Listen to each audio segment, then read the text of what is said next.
Assalamualaikum warahmatullahi wabarakatuh.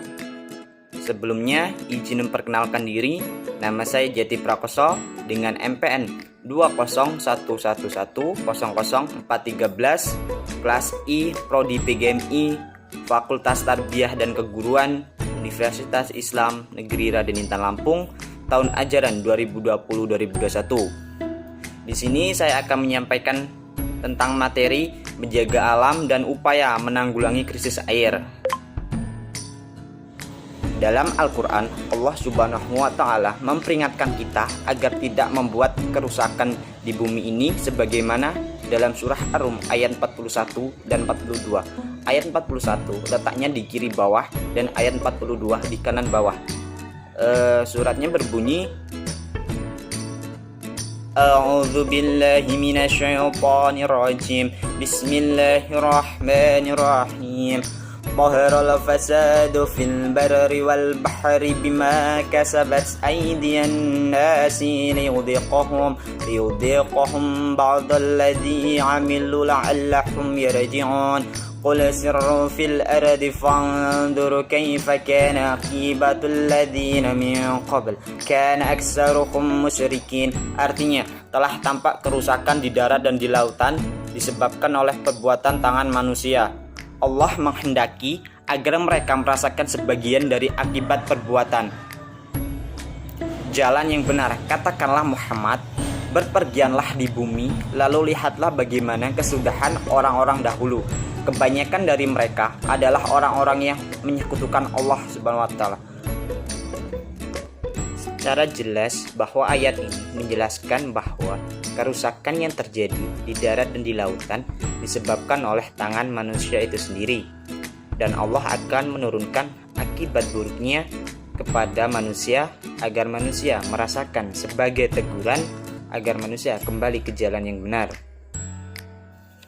Dalam firman Allah yang berbunyi, Dhaharal fasadu fil barri wal bahri bima kasabat aydiyan nas, telah tampak kerusakan di darat dan di laut disebabkan oleh perbuatan tangan manusia, yaitu dengan berkurangnya tanaman dan buah-buahan karena banyak perbuatan maksiat yang dikerjakan oleh para penghuninya. Abu Aliyah mengatakan, siapa yang berbuat durhaka pada Allah di bumi, berarti dia telah berbuat kerusakan di bumi karena terpelihara kelestarian bumi langit adalah ketaatan.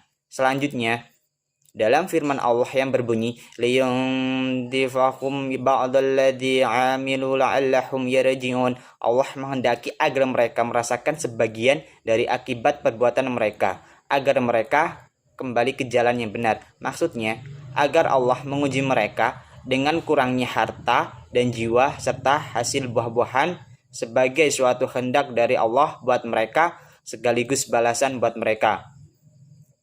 Maka dari itu, menjadi tanggung jawab kita bersama menjaga dan melestarikannya. Janganlah saling merugikan. Cintailah alam untuk generasi penerus kita.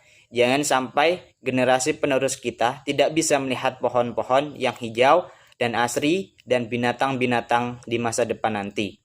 Di sini, saya akan mengasih tahu cara menjaga alam dan memelihara lingkungan.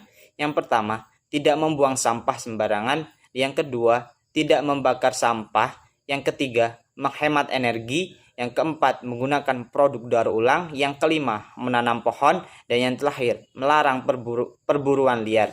Selanjutnya, manfaat air bersih bagi kehidupan kita dan lingkungan sekitar. Yang pertama, memenuhi cairan dalam tubuh. Yang kedua, membantu kegiatan sehari-hari. Yang ketiga, terhindar dari berbagai jenis penyakit. Yang keempat, sebagai irigasi pertanian. Yang kelima, menjaga ekosistem lingkungan. Akan tetapi, krisis air kini melanda berbagai daerah, telah mengganggu sebagai sekitar kehidupan.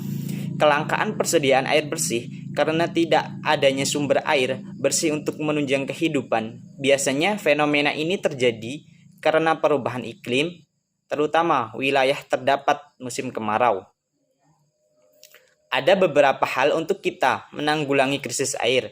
Yang pertama, kita bisa menciptakan teknologi untuk penyediaan sanitasi dan air bersih. Yang kedua, kita bisa melakukan antisipasi saat terjadi musim hujan tiba. Mungkin hanya itu yang saya bisa jelaskan dengan adanya video ini bisa membantu untuk menjaga dan menanggulangi krisis air. Saya akhiri. Wassalamualaikum warahmatullahi wabarakatuh.